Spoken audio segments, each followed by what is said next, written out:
Hey everybody, Michael Henry's Ammo Box. Everybody out there on Facebook land and Instagram world and all that kind of stuff. Thanks for tuning in again, I appreciate it. I am your host for Thursday Answers to Ask Mike Mondays, Michael Henry. As you know, this little segment, we take some questions on Facebook post and pick one every week and answer the question. Whoever's question gets picked gets a free michaelhenrymusic.com decal. So this week's question comes from Cooper Brown, one of my GM Outlaw buddies. Really cool dude. Cooper asked, what keeps me going in the midst of everything that's going on in life? Between the baby and the real job that you got to have as a musician, and the free shows you play, or open mics that you play, or really or distant gigs that you play that you got to haul all your stuff to. How do you keep going?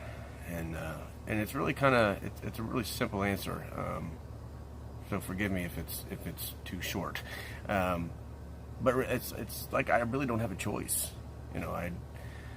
I was given a gift by God or the universe or the ethereal monster or whatever you want to call it. I happen to ascribe to the Christian faith, so I believe that God has gifted me with something that He wants me to use as a way to fellowship with other people and spread what goodness I can. So it's really pretty basic.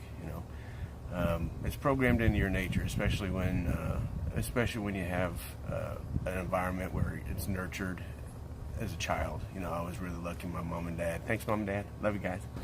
My mom and dad were very nurturing of my musical tendencies and my artistic expression for, as long as I can remember. I remember having a little Casio keyboard. I think it was like maybe a 30 key or 35 key or something keyboard. Had a little digital disc thing you put in, and it had like preset songs that lit up the little lights, LED lights above the keyboard, keys on the keyboard. It was really cool. Remember that to this day. And they were, again, nurturing enough to buy bigger and bigger keyboards and make more room for me to express myself, and were willing to spend the time and energy and money to ensure that I had really what was one of the top training programs. I partook in one of the top training programs for musicians in the entire country. Miss Cherry Rose Townsend, Miss Jetta Jones, my choir directors from junior high and high school were instrumental in making me into a musician. And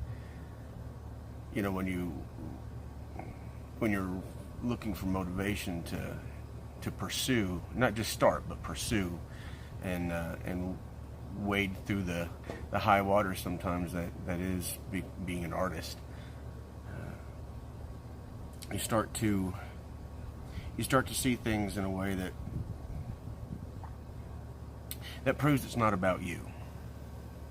My choir directors spent a lot of their time and energy becoming extremely good musicians, extremely good teachers, and imparting that on to students over the course of years.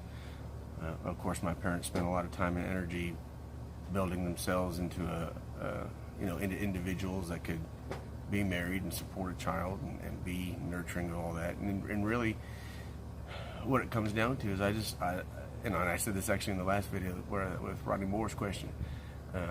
Really, it comes down to wanting to make sure that all that time and energy doesn't get wasted. It'd be a shame if Van Gogh painted a Starry Night and then stuck it in the closet and nobody ever saw it. Music's much the same way. I'm not saying that I'm the Van Gogh of music by any stretch of the imagination, but I understand the need to share that, and it goes beyond what I'm doing. It goes to being grateful and gracious gracious of and grateful for, I should say, what gifts have been given to you, you know. So, Mom, Dad, Jetta, Cherry, Pat, thank you so much for being that influence in my life. I definitely know that it was not by accident, and I really understand what it meant to you to make that sacrifice for kids like us. So thank you so much for being a part of that journey, you know, for me. I can't tell you how deeply it's touched me. At even 40 years old, I still get to do it and have fun and hang out with amazing people who have been trained by some of the same people, or who have been associated with some of those people. I've met people in all walks of life that know my choir directors, and it's a pretty cool feeling. So, but that's what keeps me going, is wanting to be gracious of the gift and show gratitude for those who helped me obtain the means to express it skillfully. So Cooper, you get your free sticker. I'll contact you here in a little bit and let you know what we got to do, and we'll go from there. So guys, get your questions ready. Next Monday we'll do another edition of this Ask Mike Mondays, and Thursday answers to Ask Mike Mondays. I'm kind of anxious and excited to see what this turns into. There's been a pretty decent number of questions from people I haven't spoken to in a long time, but who are interested in what's going on here. So it's good to know that, you know, y'all are helping spread the word and make it relevant in a big space. So thank you so much, guys. I really appreciate it.